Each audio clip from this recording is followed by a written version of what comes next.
So, good morning. Great start with business continuity and disaster recovery. Business continuity, having your slides ready. Disaster recovery, not having them and having to send them later. So I'm afraid there's not going to be any slides. I'm just going to speak, which please bear with me. So, talking about business continuity, many people in this room, you all know what it is. But do you really know what it is? Have you spoken to people within your organization about what it is? Do you actually measure what it is? Have you done the threat modeling? Have you done the threat assessments? Have you shared them? Have you shared them with your suppliers? I work in the area that most of you probably run screaming out the door when you hear my title. I'm a Senior Director for Risk and Compliance. Yes, I knew that would get a titter because most of you do run for the door. In compliance, what we talk about is not regulatory compliance. Regulatory compliance is a check-the-box operation. Set of rules, set of standards, tick the box. Yahoo! But that's not how it works in real life. You all deal with suppliers who have different levels of understanding, different interpretations. And one of the things that we look at when we look at dealing with our suppliers is, what is it that they know? And what is their skin in the game when it comes to supplying my part of the business? Now, I know I come from a small company that most of you might have heard of, but it still doesn't give me the leverage of being a big company. Believe it or not, there are companies that are bigger than me that I have to service. So what is my leverage with them? Very little. What is it when you go to a supplier who sort of says, I can't afford to do business with you because you're asking too much of me? What is the skin in the game then? What is your skin and what is theirs? So I have taken a view of much more of a shared partnership with my suppliers. I have to. I had on my presentation, which you will see eventually, a picture of the Ever Given, which was the ship stuck in the middle of the Suez Canal. I don't know if most of you remember that. We had quite a bit of stuff stuck in there, as did many other people probably in this room. What do you do about that? Well, after you panic, and you bring everybody together to talk about how do you get over it. And it's like the pebble in the pond. Most, if not all of us, have very short inventory control. We have a supply chain that relies on fine planning and what can be supplied.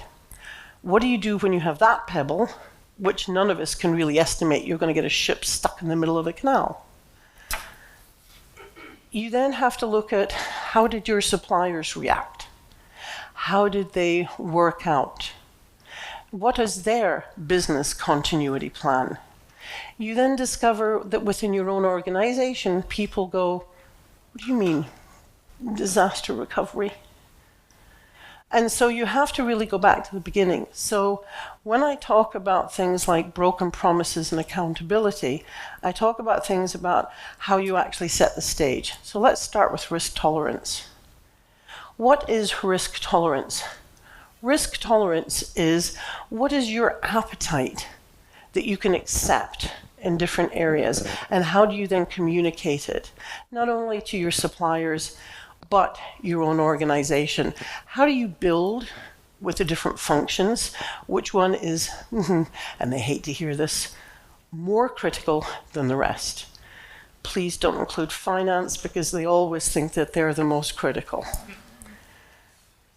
You have to set limits, and you have to be clear about them. Some are non-negotiable, some are feet planted in the ground, and you have to be prepared to defend it. But in others, you can give. Give a little, take a little. And suppliers will work with you. You may not like to have the conversation, but you have to. And then you have to show what is the upside and the downside. I have sat with suppliers and they've gone, we don't want to do that. It's not worth it to us. So I have to think, do I want to invest in this? No, I don't, but I need to. What is the risk for me and what can I tolerate? And what do I have to ask my supplier to build? So then we can go into things like threat modeling. I don't know if any of you do that, but I have started doing threat modeling where I really look at my critical areas. And what are some of the areas that I cannot be gated in, that I really have to make sure that I have a plan for? What are some of the areas that I have to look at where a supplier has to have, say, supply coming out of more than one facility? I've even got a certain setup where if I have a supplier who gives me one thing, but we have a major disaster, I have to switch to another supplier. How long does it take them to ramp up? What do we need to do? How do we need to help them? And that may include helping with logistics, procurement, and areas like that, or inventory even. In my supply chain, I should have mentioned, I work with the data centers. High topic of conversation these days. I supply into data centers. I don't work with Xbox or hardware, much as I would have fun doing so, but they won't let me near them. I also realize that I can't make false promises to my suppliers. I find that when you make false promises, they come back and bite you very quickly. And you get caught. And I can't remember my lies. I'm just not very good at that. So I have to make sure that what I talk about is the right thing. So let's go back to the beginning. What is my accountability? My accountability from a compliance perspective is to ensure that my company is supplied with what it needs on time and when it needs it. Because the whole chain is dependent on those things. So on my screensaver on my laptop, I actually have a picture of the Ever Given to remind me that the pebble in the pond, because when that happened, as maybe for many of you, when that happened, it was just nightmare alley. We were all hands to the deck. What do you do? How do you do it? And when do you get what you need? We changed things up a little bit. We decided to do a roadshow internally. So we built our program, we looked at the risk tolerances, we chose our most critical suppliers, and they weren't only the most valuable suppliers. They were the ones that were critical to our operation. So it might have been what they supplied. Not the ones that we had the highest spend with, but the ones that we had the critical infrastructure coming from. We also looked at sub-suppliers because some of them were critical to that supply chain as well. And to get to them, we actually had to go through our direct suppliers. Now that also takes a conversation. But when you sit down with them and you say, look, this is what we're looking at, this is the pipeline, this is what we need to do. Are you with us on it? Because if you're not, we have to think outside the box another way, because we can't have these things come and hit us.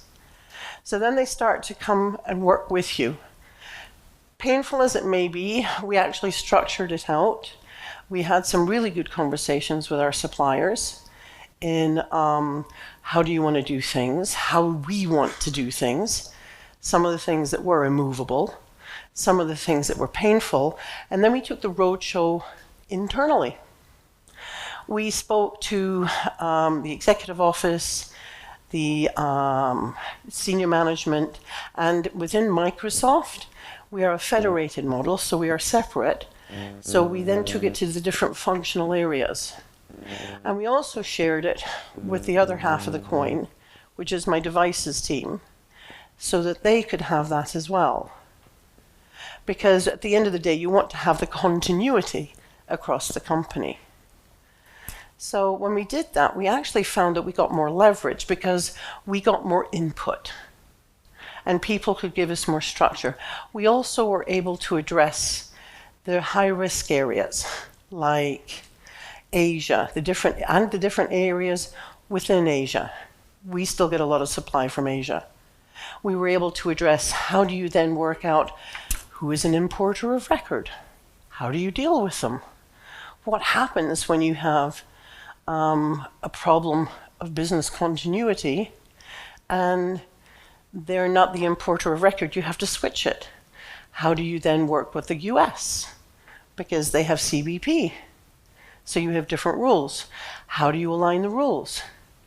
So there was a lot of work went on in the background, and we're still working on it, as to how we simplify the process, how we communicate the process, and how we actually make the promises work. Moving on from there,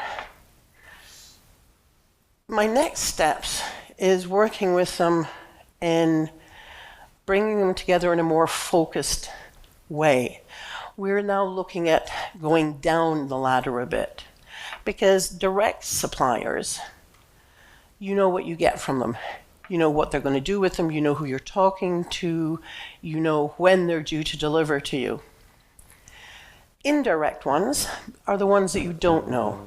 You don't know what their processes are. You may not even know what their backgrounds are. But you need to be able to know, because some of that is critical. So what we do is we're starting to have those conversations. We're starting to look at our bills of material. What is it on our bills of material that we need to understand where the criticality is? And then we have those conversations. And I'm starting to take like a template down without, impinging upon their IP or their confidentiality or their work processes. I just need to know how it works so that I can build my plan. And then when I build my plan, I build it with them. This is my disaster recovery plan. This is what I need to do. Can you help me? Because you're my supplier. You're my sub-supplier. What are you going to do to help? Oh, you're not going to do anything. Okay. Because that is an answer as well. Because maybe they can't. That's when you make your decision as to what you need to do. I have to make my decision as well.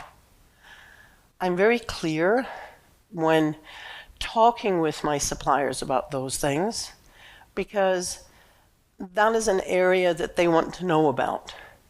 And when you have the clarity, they will work with you a lot more.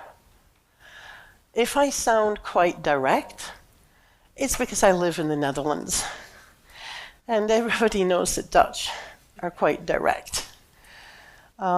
So I gained that from it. When I deal with my American counterparts, slightly off-putting, so I do have to dial it back a little bit. But it works at the end of the day, because I do tend to find that having that clarity in front of them is clear. That sounds funny, but it is clear with them. I can be professional, but I can also be human. And Helmut actually said it. This is a human-based industry at the end of the day. I have to look at who I'm talking to, the region that they're from, what their cares and wants are about, and what their pains are about. And then I have to address it as to, how do you want to get skin in the game with me? How do you want to be part of my process? Do you want to be part of my process? I have to be prepared for some of those conversations where a supplier will say, I don't want to be part of your process.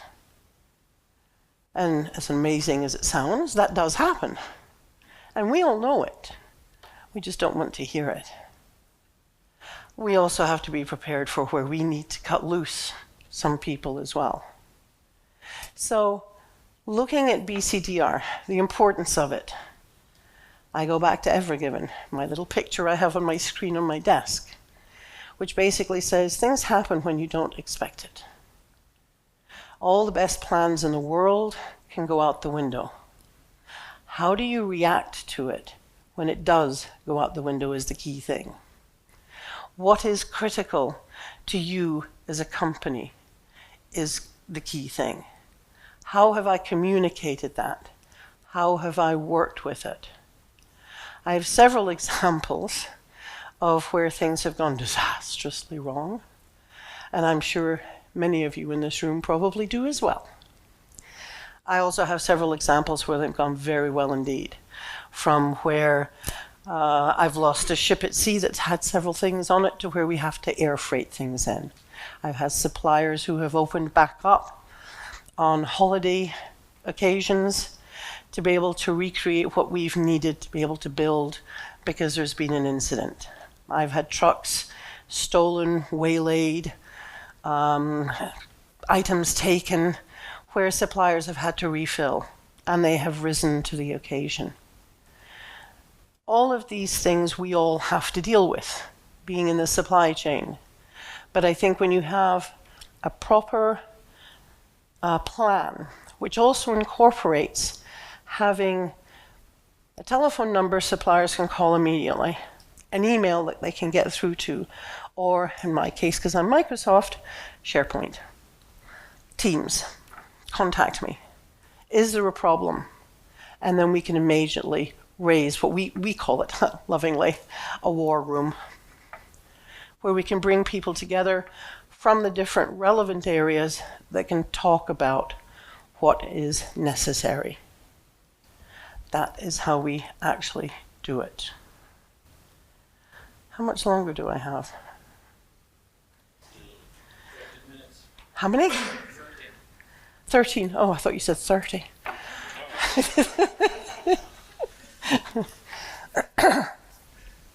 This is what happens when I need to go into disaster recovery mode, because with my slides it's easy for me to look at it and go, okay, this was the next subject I was going to talk about. When we first started the journey, and I am using the Ever Given as the example because that was the one that sort of gave me the epiphany to start asking the questions. We sat down and wrote, how do we do it? Was the first question. We actually tended to look out across some of the suppliers and ask them how they did some of their disaster recovery planning.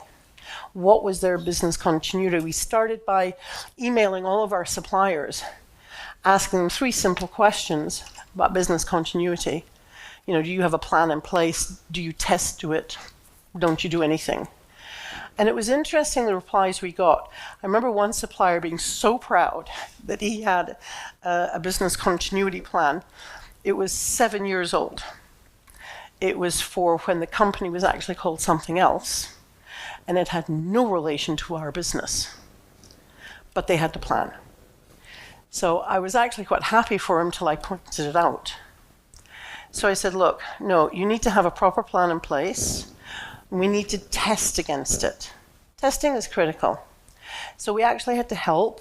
And this is where you, as a customer, have to be prepared to help. You have to be prepared to say, okay, let me help you test your disaster recovery plan. Or, here's how you do it. And then come back with the results. As a supplier, because we are also a supplier, we have to be prepared to show what we can do. We have to be prepared to show how far through the chain we can go as well. So we actually said, well, you must have RTO, you must have testing all in place. And where are your KPIs to make sure you've got it? So we had to teach some of our suppliers about what real KPIs were about and what the measurables were for success. All of these things may be seen as elemental for some of you, but in the real world of some of our supply chain, it's not. And we have to be prepared to accept that. If you are not a supplier If you are a customer, you have to be prepared to accept it. If you are a supplier, you need to be prepared to provide it. This is what I talk about a lot with them. So we do a lot of testing, we do a lot of looking at the plans. We actually do a lot of, we actually do simulated tests as well. So we have, for example, incident management. When we first started doing this, we did an incident management session where it was a fake session where we set up a scenario and we sort of did it and we sort of saw how it went. And then we completely failed. And that was internally, that was ourselves. So we all sat there and looked at each other. Well, the high and mighty have fallen. We thought we were brilliant. Where did we go wrong? How did we go wrong? And how do we make sure it doesn't happen again? When you're prepared to look at yourself in the mirror, you can then talk to your suppliers about it too. So we did that. We looked at ourselves in the mirror. We worked out what it was we did incorrectly. And then we said, okay, this is what we need to be looking at when we're looking at the outside, when we're looking externally with our suppliers. Because otherwise, we will have a problem. It's when you're prepared to face yourself in those different areas. So we have things like templates. We have programs where we do the testing. We do testing with, not with favored suppliers, that's the wrong word. We'll work with a supplier. We'll ask them, we would like to run a scenario, will you run one with us? Because to make it work, you have to ensure that it does work. You can't just have it written on paper. You can't just have a template. You can't just have something that looks good, that you can waggle in front of the board and say, oh, look, we've got this. You have to be prepared to do the hard work as well. And that is not always so flavorsome to the management because, of course, that costs money. But my comment is, well, if you don't do it, and the Ever Given comes along, what then? Are we going to play a game of Scrabble? Because that's what happens. And I think based on that, I will actually draw it to a close. If anybody has a question, I'm more than happy to answer it.